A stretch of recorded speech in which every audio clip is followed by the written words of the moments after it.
Hello, everyone. My name is Diane Rhodes, and I'm a program manager here at EdWeb. Thank you all for joining us for today's webinar, Lessons in Character Education, interview with Medal of Honor recipient Leroy Petry, presented by the Congressional Medal of Honor Foundation. The webinar is part of the free Congressional Medal of Honor Character Development Program professional learning community on EdWeb. You can join the CMOH community using the link on the top left-hand side of this slide. As a member of the community, you can access all our past webinars and take short quizzes to earn a continuing education certificate for each recording you view. You'll find the recording, slides, and chat log from today's presentation posted in the Webinar Archives folder of the community within 24 hours. If you're attending today's live session, you'll receive an email containing your CE certificate within 24 hours. If you're viewing this as a recording, or if you join by phone, you'll need to join the CMOH community and take a short quiz to earn that certificate.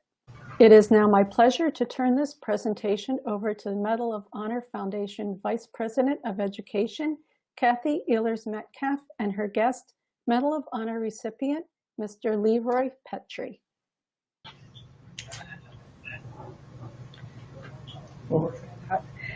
Good afternoon, everyone. We're happy to be here with you on this front end of the 4th of July weekend. It's a perfect time to get together and talk about some of the prices that were paid for the freedoms that we have to get together this weekend for parades and ping pong and hamburgers and all the joys that go with being in a free nation.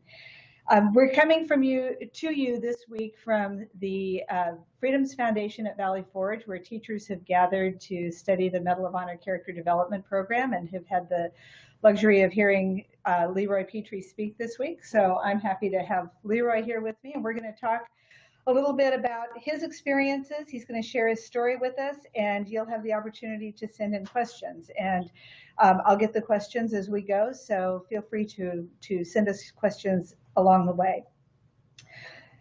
Usually we have teachers who are in the classroom and sharing this with their classes. And if any of you teachers are indeed in the classroom, if you want to let us know via the chat, that would be great. But we're kind of assuming that everybody's on summer vacation. So we especially appreciate you being here with us during this vacation time. We would very much like to answer your questions with a look forward to what you might want to do in the way of lessons with your classes when you go back to school in the fall. So be thinking about that as you propose your questions. So ordinarily we assume that you will have watched the recipients vignette before we start, but this time I can't assume that with school out. So Leroy, you said you'd be willing to share a little of your story and your background with us? Absolutely. First of all, this is my first webinar, so again, thank you for joining us. I'm watching all the different places pop up on the left side of the screen all around the country, and I'm excited to be a part of this. But there's just one story of many that every one of our service members have stories, and I'm happy to share mine. It's just one of many. That day of my citation, it was unlike any other normal day. We'd been in country in Afghanistan for about a month and a half, and we got told to stand by, that they were looking for a high value target that was somewhere in the theater, and that whatever special operations unit was closest by was going to action on it. Well, he turned up popping up in our neighborhood early in the morning. I was in our planning bay, and they told me, go wake everyone up. I went around moving, grabbed some jerky from one of our chow tents to take for the guys to have extra, because when we're out for a long time and they're like, well, we were supposed to leave like 4 hours ago. Where's the helicopters at? It's always nice. You can give them a small piece of beef jerky and boost their morale. And as I'm in there, I see this tent that's just decorated like the 4th of July, flags everywhere, red, white, and blue. And I'm wondering, well, what's going on? And I get to the end of the table, and there's a sheet cake sitting there, and it says Happy Memorial Day. And that's when I realized how much time had actually gone by, that we had been so busy on missions almost nightly that I lost track of time, and snapped back to reality, ran outside, checked on my guys' equipment, went back, started planning, and shortly thereafter we got on helicopters. Normally Rangers operate during the time of darkness because we have the upper hand with our night vision and all the coverage we have. Well, because of who this person was, we had to action quick and go out during daylight. And so there was an uneasy feeling between all of us. And our history had proven that we sometimes in the past when we fight during the daylight that we take casualties, not necessarily KIAs, but people get injured. And I was going through my head all the different scenarios, how I could protect my guys, where they needed to be, all the things that we had planned and what to do for contingencies. And so as I'm getting out there toward the helicopters, we're loading up. We take off. As we land outside some of the target buildings, we're immediately taking fire. One guy's out in the field, and as we neutralize that threat, they're clearing his body and his weapon. And one of my younger guys, our younger squad leaders, was going into the compound across one side of the street, and he was supposed to be across the street. And they figured that out, so they started to move. And I said to my platoon leader, I'm going to go with them, help provide guidance over there. And as I went in, they had already entered this. It's probably about a 9-10 foot wall compound, pretty big, and a small building in the back corner joined into the 4 walls, and then a smaller building, which we ended up calling the chicken coop. And they had already committed. They broke into one corner of the courtyard. They ran toward the building, started entering and clearing the building. I stayed in the back of the formation, the little squad formation. And I said, give me another guy. I stayed in the doorway with my gun. I said, we need to clear this courtyard. Well, as soon as I got a bump on my back, I knew someone was behind me, and it turned out being PFC Robinson. And he says, hey, you got one, and we started moving. As we started heading toward the small chicken coop, I noticed 2 guys out of my peripheral vision on my left, who as soon as I spotted it, they were already starting to pull the trigger and spray us with AK-47s, and I felt the impact of what felt like a sledgehammer hitting me in my left leg, and kind of did the buck like a deer getting shot. And I knew I was hit. I thought I had lodged in the bone. I said they'll dig it out later. Robinson also let out a grunt. I think he got hit just below his left armpit. He followed me behind cover. We got behind a small chicken coop. As we're there, I'm checking on him immediately and getting on the radio, telling them that we got 2 injured casualties. We need the medics and we need reinforcements. At that point, I prepped a grenade. I threw it over there's a small building. It wasn't chicken coop, but because it was so small. But I threw that over the building, and it went off. Caught us a small lull in fire where I was able to see Sergeant Higgins come running toward us. Immediately, I told him, watch Robinson, make sure that he's doing all right, keep an eye on that corner because they're still starting to shoot around the walls at us again. As I'm watching my corner to my left, and they're watching the right, we hear another blast, kind of knocks those 2 to the ground. They turn and they're in shock, and they're like, what was that? And I said, they're throwing hand grenades. Keep your heads down, keep pulling security. And I kept getting on the radio, doing what I needed, trying to make contact. Go back to check my corner again. While I'm sitting there, I go back to check on them. I'd sat down at this point because my leg was hurting. And so I'm sitting on the corner, and as I turn back to check on them, there's a grenade sitting on the ground right behind them, and they're both kind of facing around the corner. And immediately noticing it as a threat, and almost with little thought, just reacted and reached out and I grabbed the grenade from behind them. And as I was throwing it away, it was when I opened my hand to release it, it basically exploded, completely severed the hand. I sat up, I looked at it, I took off my eye protection, and it was real. It was like somebody had taken a saw and just cut off my hand at the wrist, and there was a, for lack of better words, a meat skirt hanging around the edges of skin that had been blown back. The radius and the ulna were poking up about a half of an inch. It was bleeding profuse, there was a good flow. It wasn't, what I was shocked at is it wasn't spraying like you see in Hollywood up in the air. And so I sat there just kind of looking at it for a while and realized I needed to do something. I reached on my kit, I grabbed a tourniquet, locked it down, stopped the bleeding, got back on the radio, checked on my guys. First sergeant came running up to me, said, "Hey, we're going to get you out of here." I said, I'm good. I got a tourniquet. Kill those guys behind this building that are still shooting at us. That's the best thing you could do for us, is stop them from shooting. And he saw I was coherent, and I had already started self-aid, so he said, "We'll be back."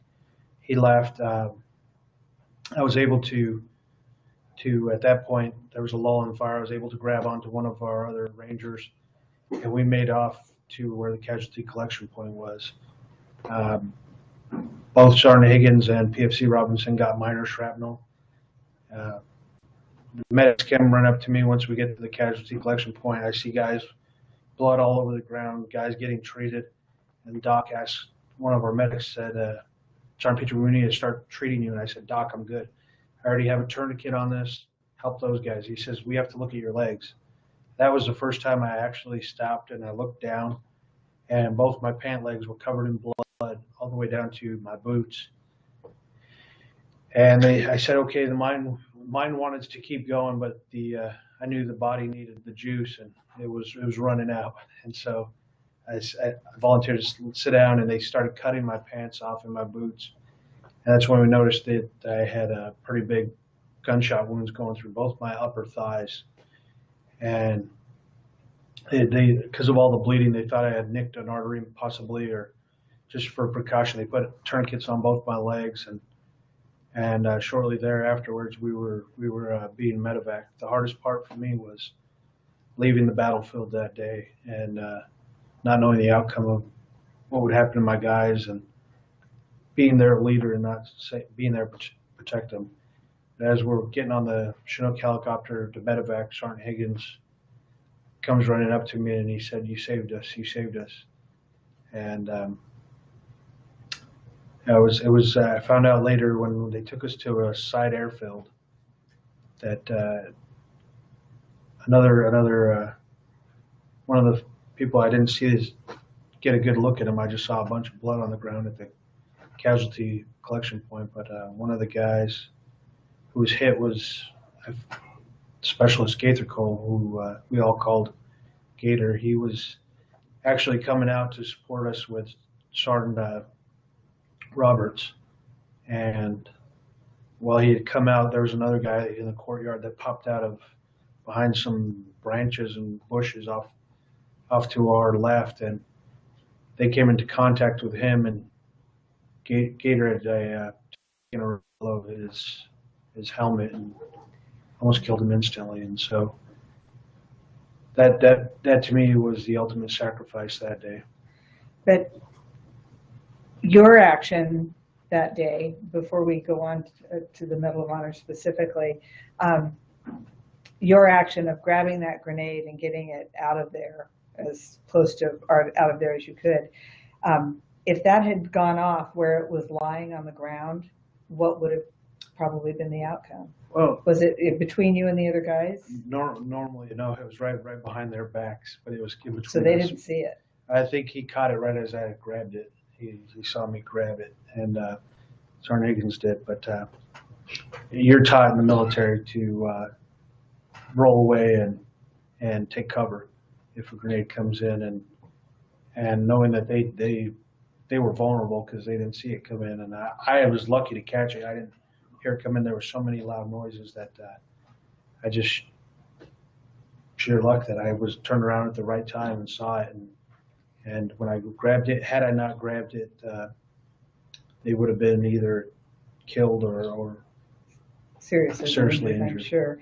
This is the second time I've heard you tell the story in 2 days here, and you tell it very calmly. And I know that all those of us hearing it don't have that same sense of calm, because we've had, I'm sure, much minor things like trying to catch a falling object of some sort that wouldn't really result in any damage. But here you did something that was so obviously a danger, but you're calm about it. Is that partly because you've now told it so many times, or partly that slow motion kind of description that you I have? think that day I was had somewhat of the same sense of calm, and it all goes back to the old stories that you always hear about.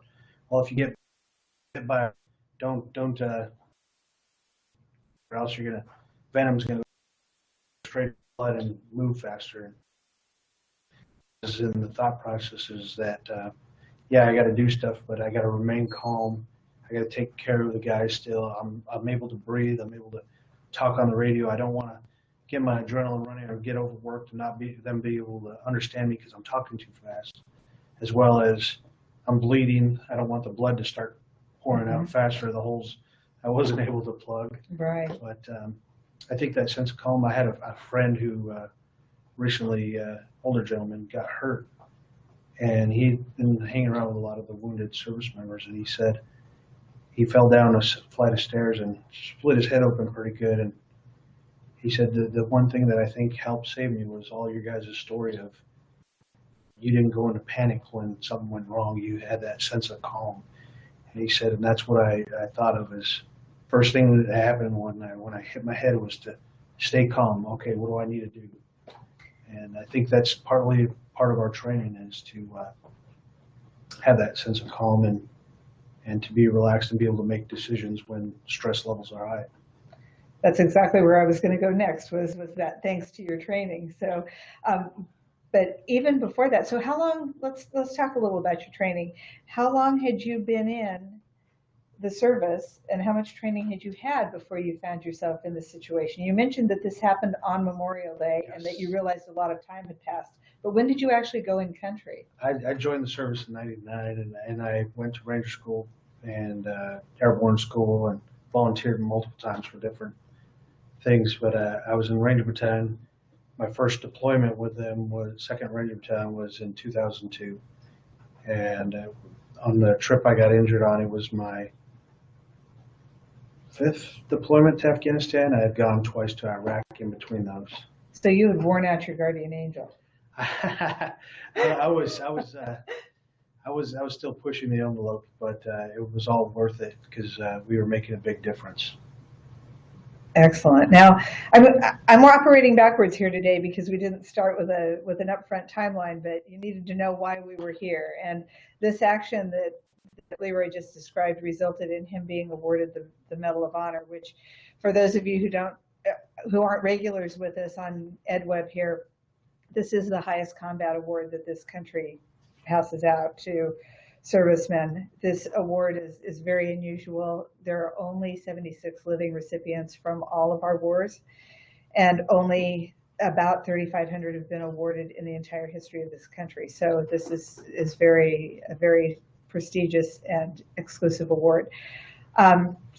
Most of the Medal of Honor recipients have some backstory that goes with what got them into the service. And sometimes it's just kind of, I did what everybody else was doing and I ended up there, but sometimes there's a story. You want to tell us how you ended up getting into the service? Yes, I was about 7 years old and GI Joes, playing with GI Joes and loving hanging out with my brothers, always roughing each other up.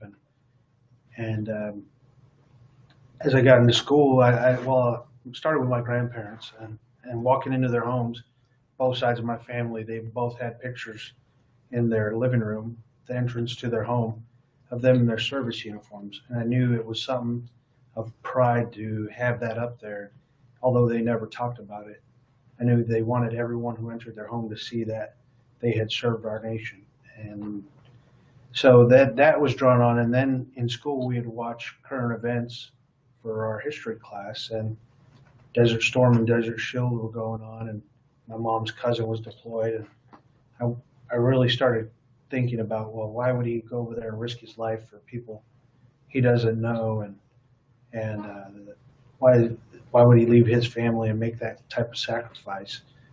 And as I got older, it was still a passion that I wanted to do. And I figured whether we go to combat or not, it doesn't matter. There was people that were willing to wear that uniform and stand guard while I was growing up. And initially I went in, I didn't know if I would like it, so I didn't know if it was going to be a career. Mm-hmm. But I said, I'm going to at least give them a little bit of my time for all the time others have given to me, given me the childhood to grow up in a free country. And I ended up loving it and re-enlisting multiple times. So you went in '99 before before 9/11 happened. Yes. And how long did you sign up for? Rangers a longer commitment, isn't it? Initially, it was, I think, 4 years, 17 weeks or so. But so where were you when you heard about the 9/11. towers? I was actually in pre-ranger training in a little Too late to get out. A little place out in the woods in Georgia, outside of Columbus, and the cadre had told us about what was going on, and we said we were interested, and they said, well, we want to know more, tell us some more, what's going on there. Get out there, keep training, you're probably going to war soon. And so it was a little while before we found out, got to see the actual footage. I think it was a couple of months before I actually saw the footage of what had happened, and I knew though that there was a big possibility that we'd be going out soon, and I was happy to go when they called upon me, and every time I went back I was happy to help train the younger guys and help to rid their country of some of these terrorists and prevent them from coming to our shores. But I looked at it. I joined the military not because I wanted to go to war, but because I wanted to be where I could make a difference to my nation and to my fellow service members and to my family.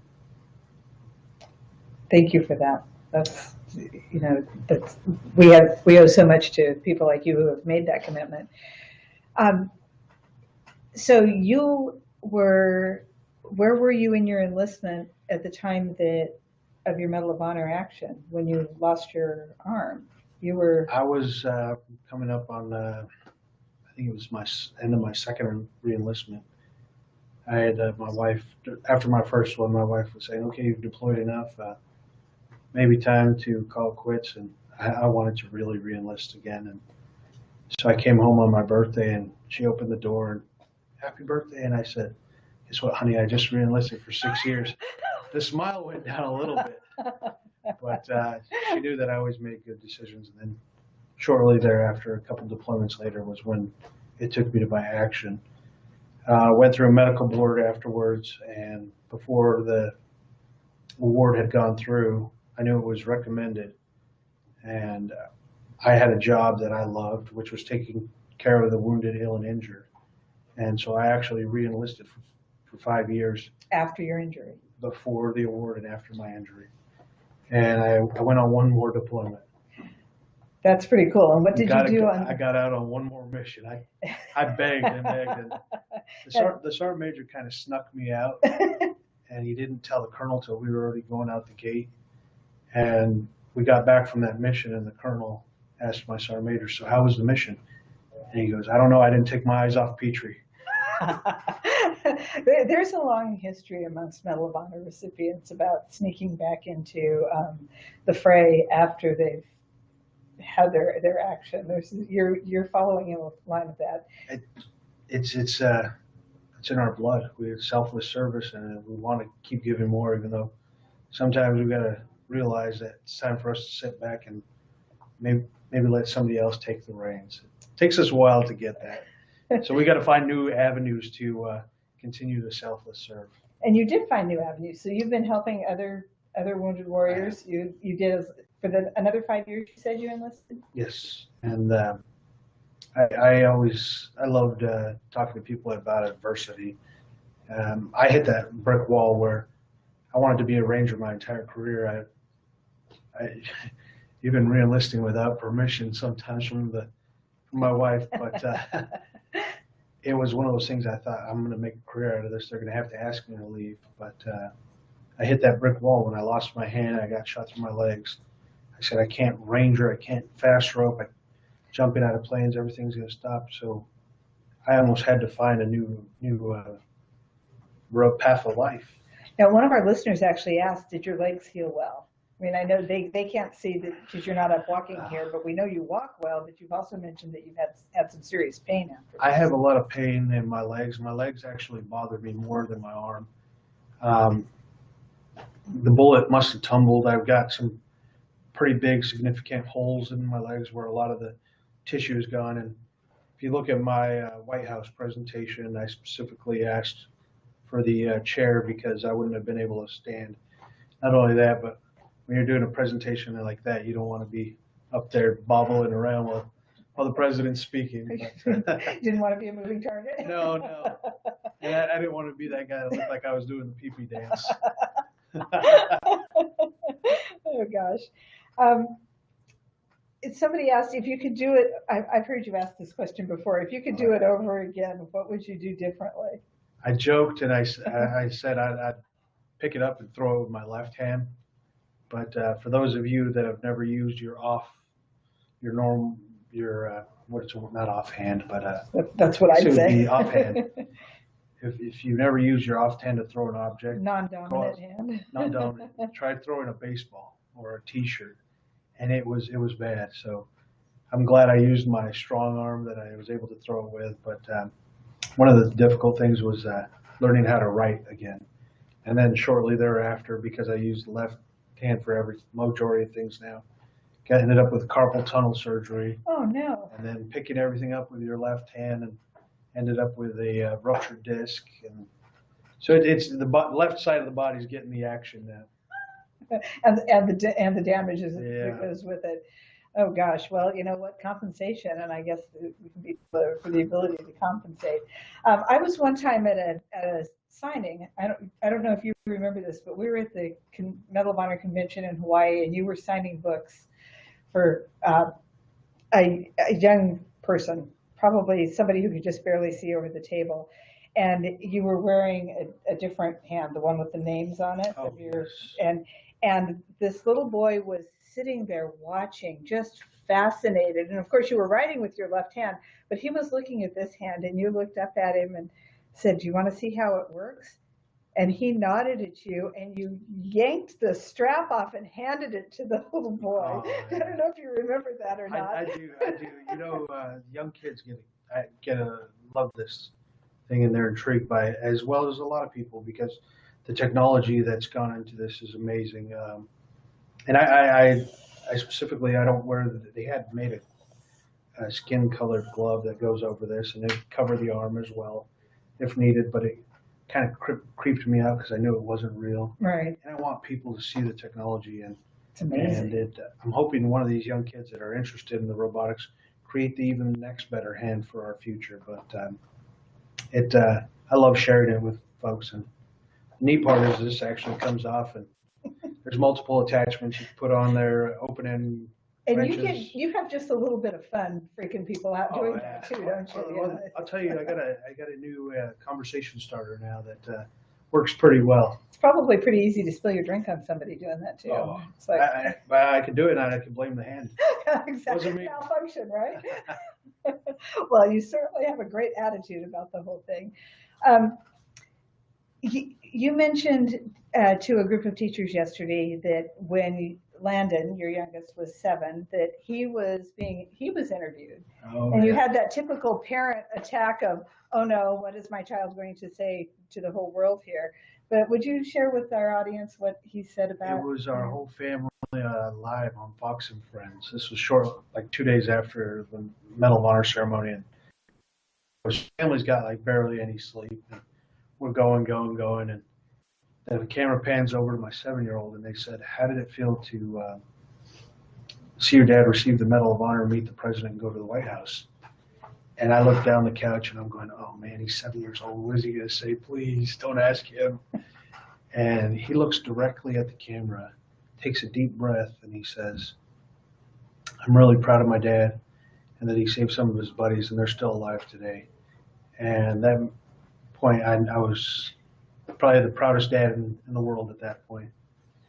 That's pretty cool that a 7-year-old gets it. And I think that's what's so important about this medal, is that you were recognized for doing something that was so important for the people that you were with, and at such a potentially high price, and a real high price in your case, for the people you were there with, and for service for your country. Over 50% of medals of honor are awarded posthumously, meaning that the action for which they were awarded resulted in the death of the person who did the act. And a number of those were people who were trying to do exactly what Leroy did: get a grenade out of there, protect others from a grenade. Some of them threw themselves on the grenade. Some of them had it explode with worse outcome than this. Would you tell us a little bit about the how you found out about getting the Medal of Honor? Oh. Is that a story we can tell? Well, I guess so. I found out about the recommendation from my commander and my first sergeant. They had actually, when our unit was redeploying about 2 months later, they took a plane from Germany to San Antonio to go check on me. And I'm thinking, oh, great. Commanders and first sergeants never go visit their guys. I mean, they might go later, but they got a whole company to redeploy. You were a staff sergeant at the time? And so they flew their wives in as well to be there for support for our family. And we were hanging out behind a hotel, and that's when they told me that the recommendation had been put in. And then I got a call from the colonel at the Pentagon, said, hey, you're going to be receiving a call in the next couple of weeks. I need a good number for you. And I said, well, I work a job in a secret facility where I can't have my cell phone. I said, I have a desk, but I'm never there. I'm not helping other wounded guys at different special ops places where I can't have my cell phone. And I said, so just tell me when you're going to call and I'll answer the phone. And he goes, well, I can't. It's probably going to be next week. And I said, well, you're going to have to narrow it down. And I said, either that or I'll leave a voicemail and I'll call you right back. He said, well, this is an important call you're going to need to take.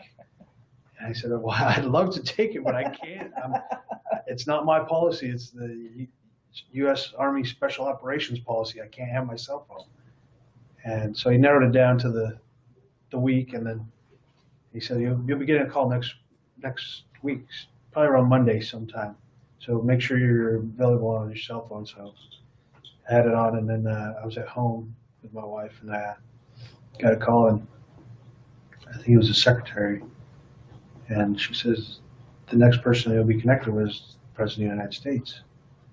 And the next voice I heard, Leroy. And I got to do the line that everybody always fakes, and yes, Mr. President. And he was inviting my family and I to the White House for the ceremony. Very cool. Very cool.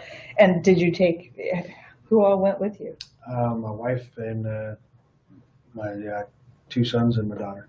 Very nice. Was that the first time they'd been to Washington? It was my first time to Washington. Really? Yep. And so it was.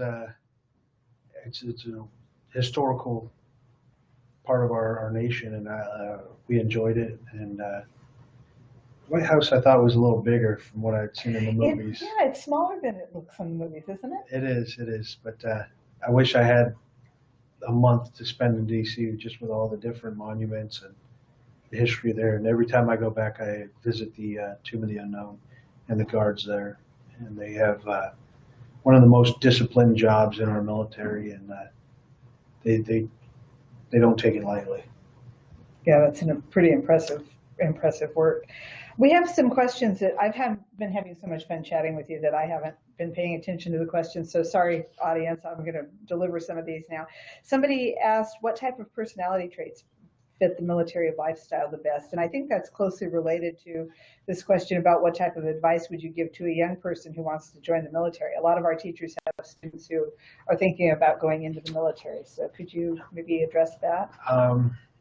Right now, the military, it's getting more and more selective on who they choose, and it's not about a numbers game anymore. They're not looking for volume. They're looking for quality.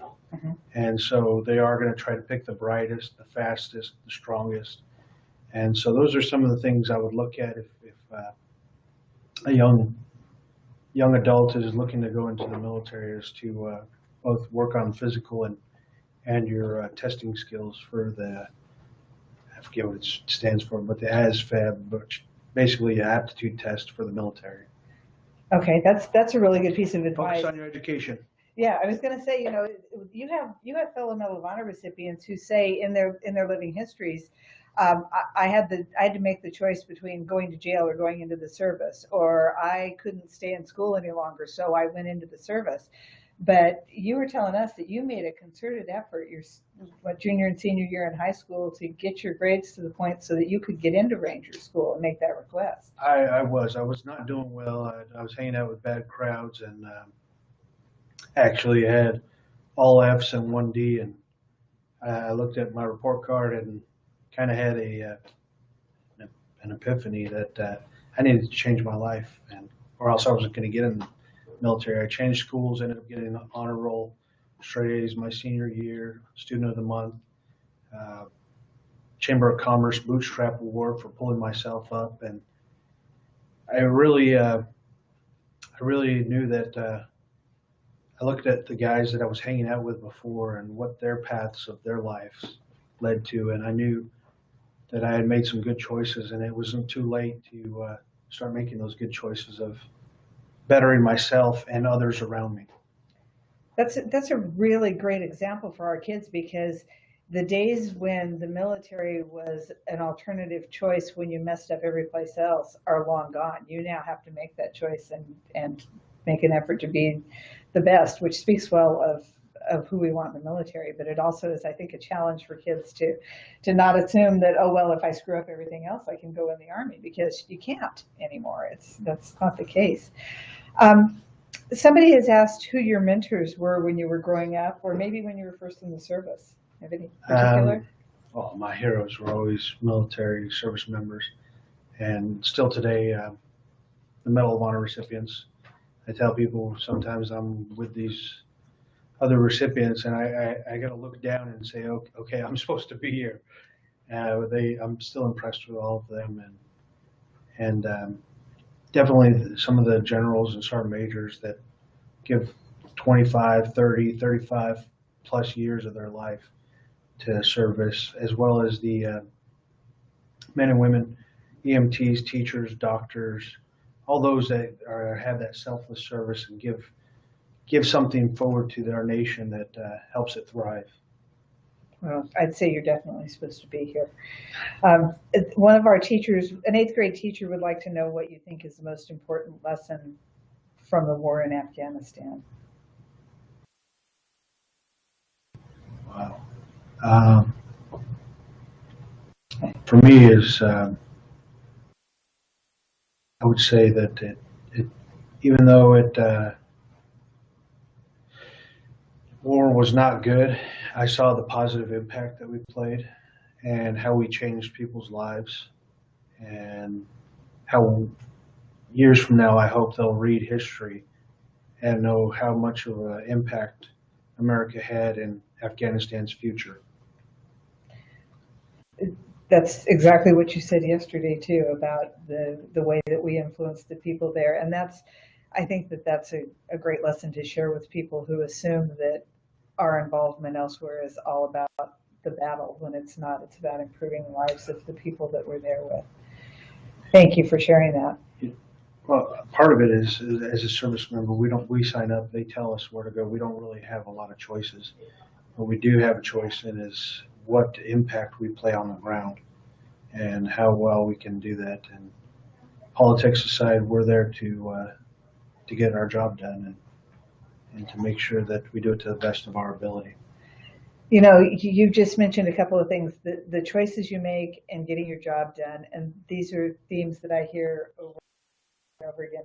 And they tie in with the character development program, which is why you're here this week at Freedom's Foundation, sharing with teachers commitment, sacrifice, courage, integrity, citizenship, and patriotism. And that commitment that you just expressed, I really appreciate you sharing that with us and what you've done for the teachers. Is there anything in particular you want to share with? I do. I just saw one from Boise, and I kind of agree with that. There are many.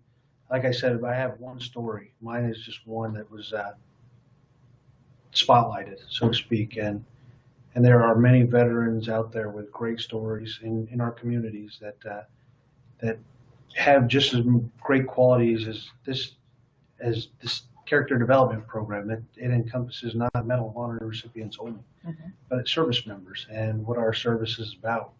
And so our veterans in your communities are a good resource as well for your students to reach out to these leaders in your community that are running the VFWs, the Purple Heart communities, the ones that are volunteering at different places. And they are just as inspirational for your students as Medal of Honor recipients. Well, and I have the privilege of working specifically with Medal of Honor recipients, but every Medal of Honor recipient I work with says you weren't out there alone. No. And that there were other people involved, and oftentimes this was the person who was in the right place at the right time and did what whoever was doing his job should have been doing at the time. And that humility that goes with that is so important, and I greatly appreciate that. The character that you mentioned that our kids can be, this works both ways. The veterans can go in and share with the kids, but we also want the kids to pay it back to the veterans. What would you suggest to kids? How would you suggest that they approach veterans when veterans come into their classroom? Well, personally, I would hope that they would show them the same respect I have for our veterans, that those that have served and those that have gone to combat and those who have even stood up for our country, that they deserve our respect, because they say less than 1% that actually serve in our military. And just as much as we have service members, we need patriots as well. We couldn't do it without our patriots. Instead of cheering for your football team or your basketball team, we should be cheering and thanking our veterans, because they're the ones that don't get the big paychecks, but put it all on the line for us.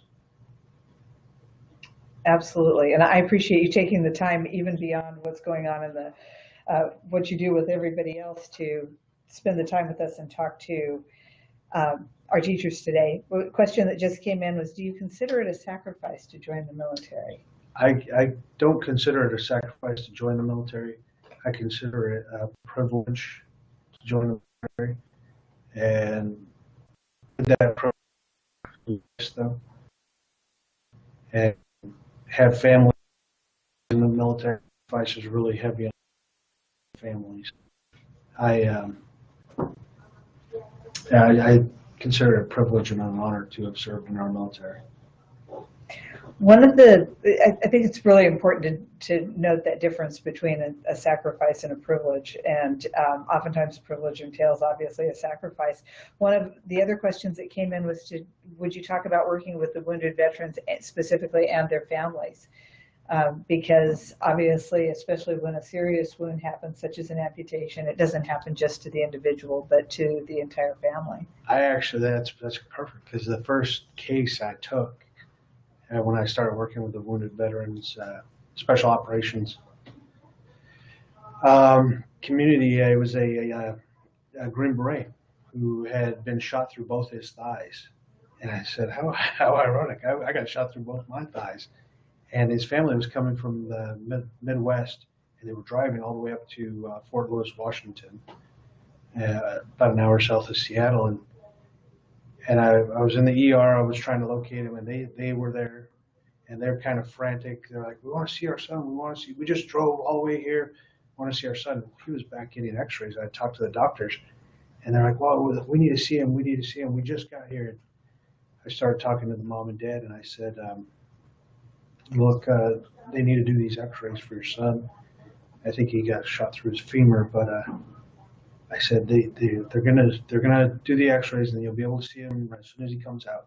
I will make sure that I grab you first thing, but I need you to come over here and sit down and let the doctors do their job. And they kind of looked at me, and then they looked at my hand, and they were like, "Well, what happened to you?" And this was before. This was before the Medal of Honor. I'm kind of explaining it to them, And they're like, oh, and I think it kind of put them in a little bit of sense of calm that they kind of knew what their son's injuries were, and they knew that if he was in the military, and they said and I told them it's just going to be in a matter of time. I said we have the best doctors working on him, and he's got resiliency like many of our other service members, and it kind of gave him a sense of calm. And then it did affect me a little bit once they made the announcement, because I had to step back a little bit, because I would go visit a service member, and I was trying to help him and his family out in the hospital.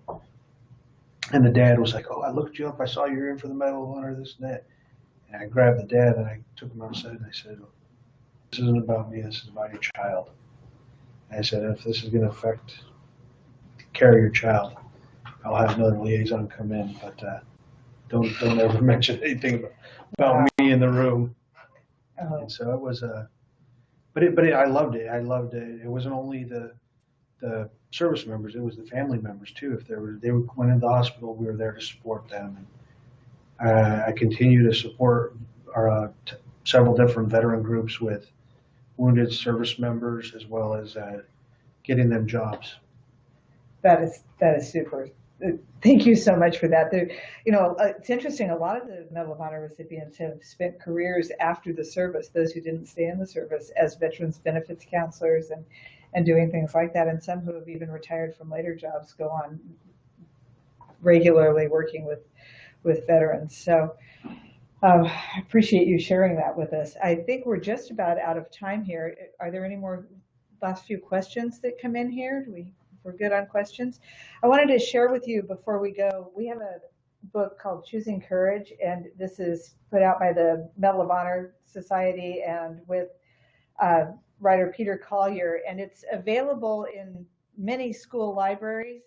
It's also available through Scholastic, and the Medal of Honor Foundation gives a copy of this book to any teacher attending a character development program training. But I bring that up specifically because Leroy's story is covered in this book, and it's also in the big Medal of Honor book and on the website. So you have resources if you want to build lessons around Leroy's story. There's certainly a lot to tell here, and it's been such a joy talking with you today. Thank you for taking the time.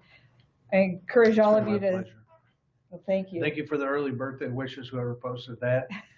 But and those of you teachers who haven't been to the Freedom Foundation program, it's really something remarkable. Thank you, Diane. Thank you. Thank you. On behalf of everyone attending here today, the Foundation and the EdWeb team would like to thank you, Mr. Petry, for joining us, for sharing your stories, and for your service to our country. It is an honor and a privilege to have you here with us. Thank you. Now, we invite you all to visit the Character Development Program website at cmohedu.org. Here you'll find over 50 lesson plans, more than 100 video vignettes, webinars, and primary source documents for teachers to use in the classroom as examples of courage, integrity, and good citizenship. You can also. May I interrupt for a minute? Sure. May we say have one quick word before you say your final goodbye there on the next steps? We were just talking about the fact, I know it's about 10 till the hour, so I think we can squeeze out 2 or 3 more minutes. Sure. We're talking about this medal and what it means to Leroy himself. It's, for the rest of us, it's a huge symbol, but what does it mean to you to wear that medal? A lot of, many recipients say it's a heavy medal to wear around one's neck. And to me, it recognizes the service of those who have served, those who are serving, but especially those who paid the ultimate sacrifice. And to go along with that, would you tell them about your dress arm? On my other prosthetic arm, I have on the plaque, a lot of service members wear black bracelets or red bracelets that have POW, MIAs, names of people they've known or in honor of them. And when I got my prosthetic, I was wondering what to put on it. People were putting tattoos on their prosthetics, other stuff, and I figured I had I had a place to put the guys that I lost from my unit since 9/11's names to remember them. And I had the real estate. I went back to Panama and Grenada from my unit as well. And it was something that could give me a personal reminder every morning when I took it off or put it on, and every night when I took it off, to see those names of the families that gave up a lot more than I could have. That's wonderful. Folks, on this 4th of July, coming up on this holiday, let's remember Leroy Petry, the other Medal of Honor recipients, all the veterans that have made it possible for us to celebrate this amazing country. Diane, I'll give it back to you. Thanks. Okay, thank you. Thank you both again. That was wonderful. And just in time for the 4th of July, really inspirational. So again, please visit the cmohedu.org website. You can create a free online account there to access resources and information about the Character Development Program. You can sign up for a live training event in your area, request a free digital media kit, and more. The Character Development Program is built on the premise that all people have within them the capacity for extraordinary bravery and selfless service. And please visit the CMOH community on edweb.net. You can use the link on the top left-hand side of the screen to join. If you've attended today's live session, you will receive an email with your CE certificate within 24 hours. And if you're viewing this as a recording or if you joined by phone, you'll need to join the CMOH community and take a short quiz to earn that certificate. And please join us next month, July 21st, for an interview with Medal of Honor recipient Gary Bykirch, who served in Vietnam. Again, join the community to get an invitation to that at cmoh.edweb.net/CMOH. And again, I want to thank Mr. Petry, Ms. Ehlers-Metcalf, and all of you for attending today. Thank you. Thanks.